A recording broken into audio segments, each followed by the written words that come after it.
Hello guys, welcome back to my YouTube channel yes chemistry a way of success. मेरे प्यारे बच्चों, इसमें जानेंगे गुणसूत्र क्रोमोसोम। ये आपके लिए बहुत ही महत्वपूर्ण है क्योंकि आपके एग्जाम में आ जाता है कि चलिए बताइए गुणसूत्र क्रोमोसोम क्या होते हैं, जो कि क्लास 12 बायोलॉजी का हमारा है। तो गुणसूत्र क्रोमोसोम की हर एक पॉइंट को यहाँ पे बताएंगे, जो कि आपके एग्जाम के पॉइंट ऑफ व्यू से बहुत ही इम्पॉर्टेंट है, ठीक है ना। क्योंकि आपको हम वही प्रश्न प्रोवाइड करेंगे मेरे प्यारे बच्चों जो आपके लिए सही हो, ठीक है ना। मेरे लिए नहीं, क्योंकि मैं तो वीडियोस बनाऊंगा, लेकिन आपके आपके पॉइंट ऑफ व्यू से लेके चलूंगा। तो आपके साथ साथ मेरा भी यहाँ पे सहारा मिलेगा, क्योंकि आपको पढ़ना है मेरे प्यारे बच्चों, आपको समझना है, आपको एग्जाम देना है। इसलिए कोई भी हम जो प्रश्न उठाते हैं, हेडिंग भी उठाते हैं, तो मैं आपके पॉइंट ऑफ व्यू से उठाता हूं ताकि आपको अच्छे से समझ में आए। और बाकी जो सिलेबस से वीडियो है उसको भी मैं प्यारे बच्चों आपको प्रोवाइड करता हूं। कोई भी कहीं भी प्रॉब्लम क्रिएट होती है मैं उसको भी सॉल्व करने की कोशिश करता हूं, यानी कि जितने भी प्रॉब्लम होते हैं हर एक प्रॉब्लम को सॉल्व करने की कोशिश करते हैं आपकी। अगर आपको कोई प्रॉब्लम आ रही है तो हमारे इंस्टाग्राम पर फॉलो करके हमसे आप कनेक्ट हो करके वहाँ पे कोई भी सवाल पूछ सकते हैं। हमारे टेलीग्राम को ज्वाइन कर लीजिए, पीडीएफ या फिर कुछ और जो अदरवाइज मटेरियल होते पाने के लिए एसकेमी स्टडी को, तो हर एक आपको प्लेटफॉर्म उपलब्ध करवाए हैं जिस पे आपको हर एक इंफॉर्मेशन मिल जाएगी। तो यहाँ पे है गुणसूत्र क्रोमोसोम्स क्या होते हैं। तो ये जीव की कोशिका के केंद्रक में उपस्थित कुछ धागे के आकार की रचना होती है, ठीक है ना। और देखें तो जिसके द्वारा अनुवांशिक लक्षण एक स्थान से दूसरे स्थान के द्वारा जाते, किसके द्वारा? गुणसूत्र के ही द्वारा ना। और यह डीएनए के छोटे छोटे भाग होते हैं, जिसे क्या कहते हैं मेरे प्यारे बच्चों? गुणसूत्र का नाम दिया गया है। इसे क्या कहते हैं? गुणसूत्र का नाम देते हैं। तो चलिए देख लेते हैं गुणसूत्र हमारा क्या होता है। तो यहाँ पे लिखेंगे यह डीएनए का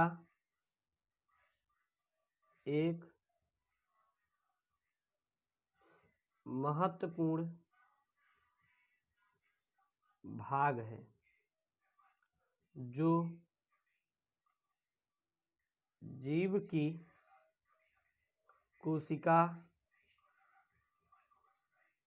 के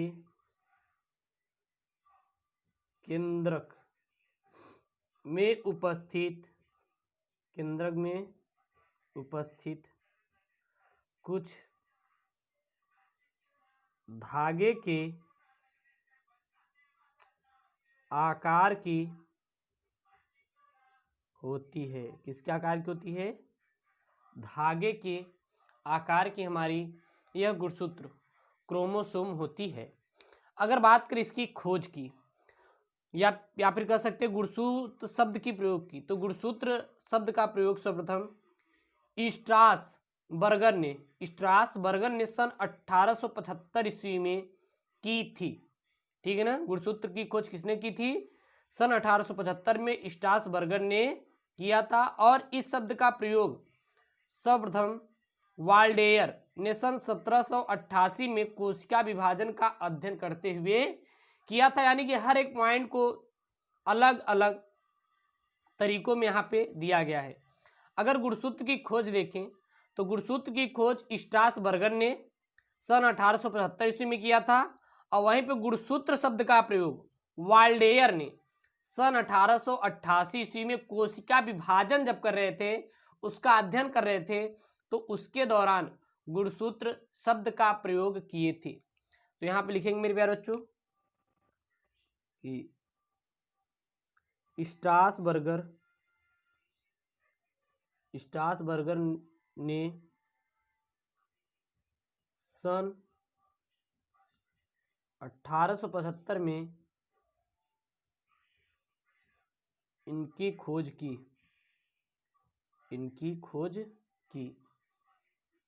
थी, ठीक ना। गुणसूत्र की खोज किसने की थी? स्ट्रासबर्गर ने सन 1875 ईस्वी में किया था। तथा गुणसूत्र शब्द का प्रयोग वाल्डेयर ने सन 1888 में कोशिका विभाजन का अध्ययन करते हुए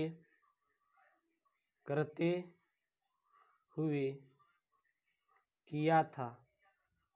और वहीं पे अगर देखें तो जो वाल्डेयर थे उन्होंने सन 1888 ईस्वी में कोशिका विभाजन का अध्ययन करते हुए गुणसूत्र शब्द का प्रयोग किया था। ठीक ना। अगर हम इनको सरल शब्दों में देखें तो ये केंद्रक में पाए जाने वाले न्यूक्लियर प्रोटीन होते हैं जो कुंडलित धागे नुमा संरचना के रूप में दिखते हैं, कुछ इस टाइप से।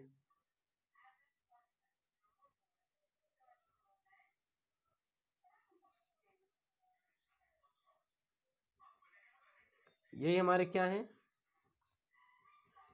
क्रोमोसोम है, यानी कि हमारा क्या है, गुणसूत्र है। ठीक है ना। तो इसके बारे में हम लोग क्या इंफॉर्मेशन लिखेंगे, इसके बारे में ये इंफॉर्मेशन लिखेंगे कि ये केंद्रक में पाए जाने वाले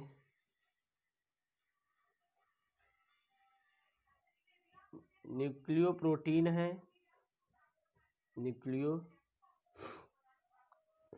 हैं जो कुंडलित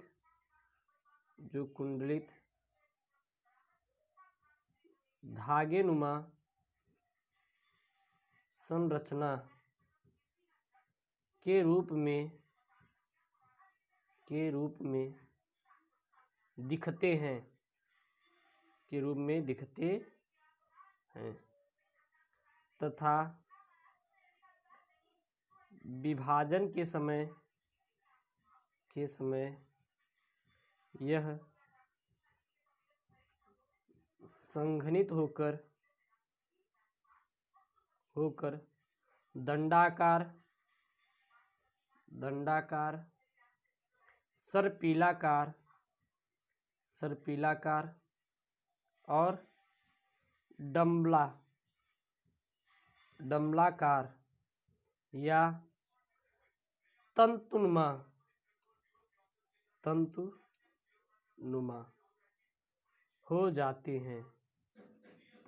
हो जाते हैं। इसकी लंबाई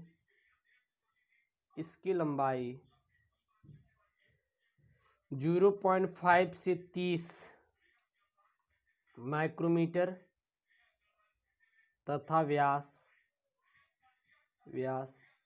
0.2 से 0.3 माइक्रोमीटर होता है।